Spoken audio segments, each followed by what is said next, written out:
नमस्कार। एक सस्टेनेबल गौशाला बनाने के लिए जो जो चीज़ें चाहिए होती हैं, क्योंकि सभी लोग गौशाला बनाने और गौशाला बनाने के बाद उसे सस्टेनेबल बनाने में सबसे ज़्यादा स्ट्रगल करते हैं। और गौशाला सस्टेनेबल बनाने में बेसिकली 2-3 चीज़ें चाहिए होती हैं। उनमें सबसे पहले ये है कि आपके पास जितना गौवंश है उसके लिए हरा चारा होना चाहिए। दूसरा, आपके पास उन गौशाला में होने वाली गतिविधियों को करने के लिए सेवा भाव वाले कर्मचारी होने चाहिए।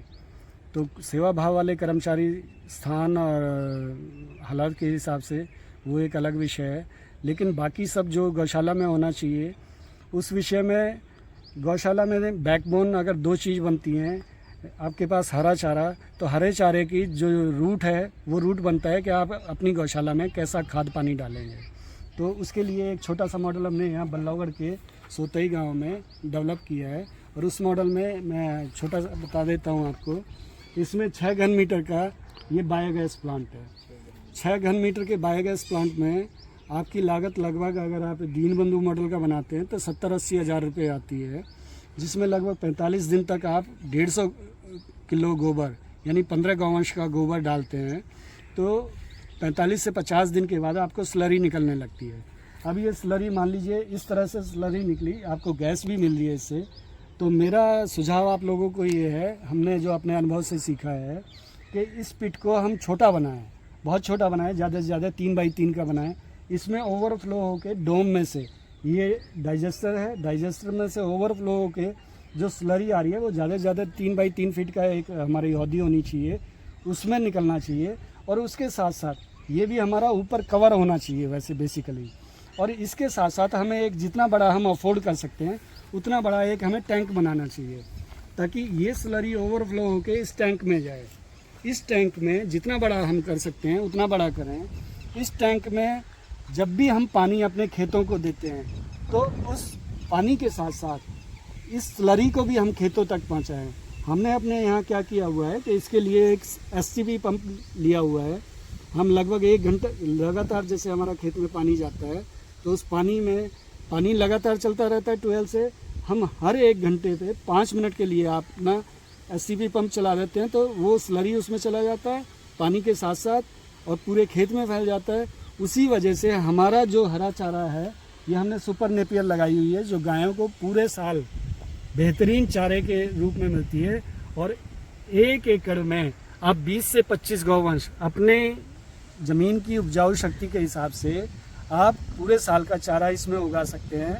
तो ये नेपियर आपका, अगर आप प्राकृतिक खाद डालते हैं, देसी खाद डालते हैं, तो आपका बेहतरीन चारा उपजाएगी, आपकी ज़मीन को फर्टाइल करेगी। कोई यूरिया, कोई DAP, कोई पेस्टिसाइड डालने की ज़रूरत नहीं है।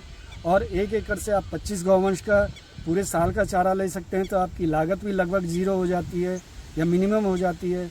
उसके बाद एक बेनिफिट और मिलता है कि आपके पशुधन का हेल्थ इम्प्रूव होती है, प्रोडक्टिविटी इम्प्रूव होती है।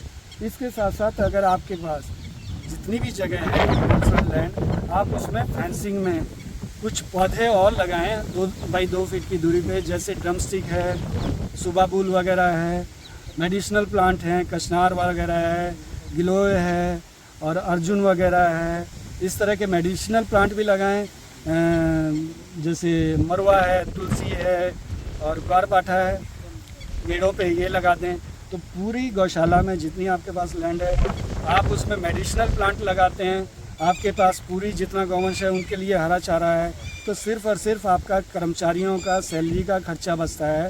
गौशाला चलाना बहुत आसान और आनंद का काम हो सकता है। उससे गायें भी आनंद में रहेंगी, आपको भी आनंद आएगा और गायों का संवर्धन भी उसी से संभव है कि हम उन्हें प्राकृतिक और बिना केमिकल का हरा चारा दें। मेरे ख्याल से अगर कोई भाई इसे आके देखना चाहे तो यहाँ आ सकता है। बल्लौगढ़ फरीदाबाद में सोतई गांव है। हम ऐसे ही और भी प्रयास कर रहे हैं 2-4 गौशालाओं को ऐसे ही एक छोटा सा मॉडल में बना के डेवलप करने का। आप सभी अपने यहाँ पे विज़िट करें अगर आप संभव है, और अगर कोई सुझाव लगे जो और हम बेहतर कर सकते हैं तो वो सुझाव दें। जय सिया राम। अच्छा प्रवीण जी, एक सवाल था मेरा इसमें बताइए। कि आप थोड़ा सा कैलकुलेशन बताएंगे। जैसे आपने कहा 20 गायों पे हम लोग करते हैं, तो कितना खर्चा आ जाता है 20 गायों पे, तो वो थोड़ा सा आप कैलकुलेशन ये अगर आप लगाते हैं, अगर कोई गौशाला है तो यहाँ से नेपियर का बीज हम देंगे आपको मुफ्त में मिलेगा, उसके लिए कोई पैसा खर्च नहीं करना। लगभग 1 एकड़ में 11,000 स्लिप्स लगेंगी 2 बाई 2 फुट की डिस्टेंस पे। आप खेत को अच्छे से तैयार कीजिए, देसी खाद डाल के, गोबर की खाद डाल के, गौ कृपामृतम, बायोगैस स्लरी, जीवामृत, घन जीवामृत, जो भी आपको सूट करता हो, जो भी आपको आसान हो, उससे आप खेत तैयार कीजिए। एक खेत में 1 एकड़ में 11,000 के करीब स्लिप लगेंगी। स्लिप लगाने के लिए जितना हमसे संभव होगा उतना बीज आपको मिलेगा। लागत लगाने की लगभग इतनी सी है। उसके बाद आपको 5 साल, 7 साल, 8 साल, 10 साल, जितना भी आपका खेत उपजाऊ है, जितना भी आपको लगता है कि भाई हम उसमें हर पानी के साथ ये देसी खाद देंगे तो आपका खेत की उपजाऊ शक्ति बहुत बढ़ेगी।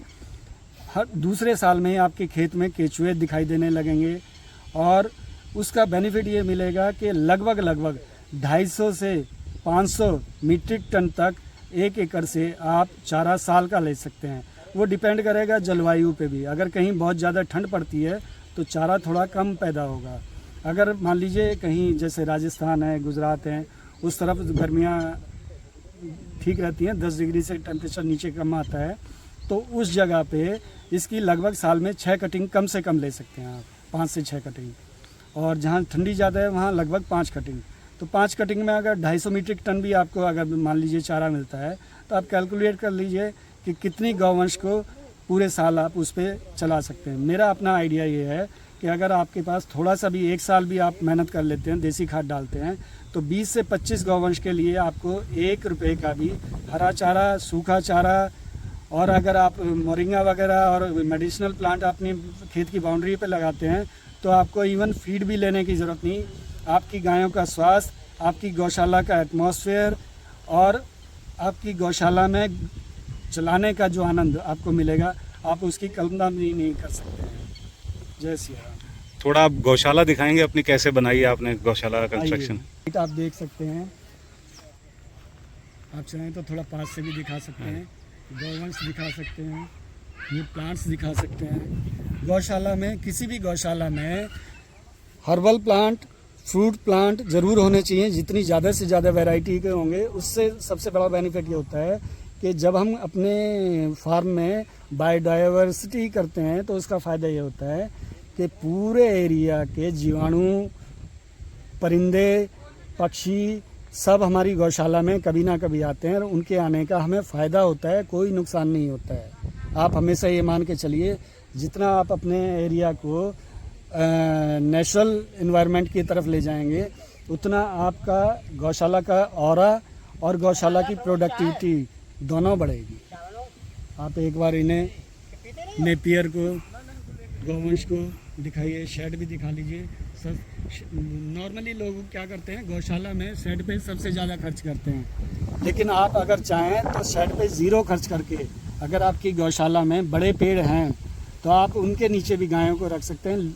अदरवाइज़ आप कम से कम लागत में शेड बनाएं, जैसा ये बनाएं। तो कुछ आप इतने शेड के बारे में कुछ बताएंगे इधर? ये शेड, इसमें सिर्फ ये पुराने जो पाइप होते हैं 3 इंची पाइप, वो हैं स्क्रैप से लिए हुए, और सीमेंट की चादरें हैं, इससे शेड बनाए। इसी में एक पोर्शन हमारा भूसे के लिए रख दिया। भूसा हम ना के बराबर खिलाते हैं या इमरजेंसी में खिलाते हैं, अदरवाइज़ हम नेपियर और सीजन का हरा चारा। अगर आपके पास गौशाला है, आप लगभग 70% में अपना नेपियर बोइए और 30% में आप सीजन का हरा चारा बोइए।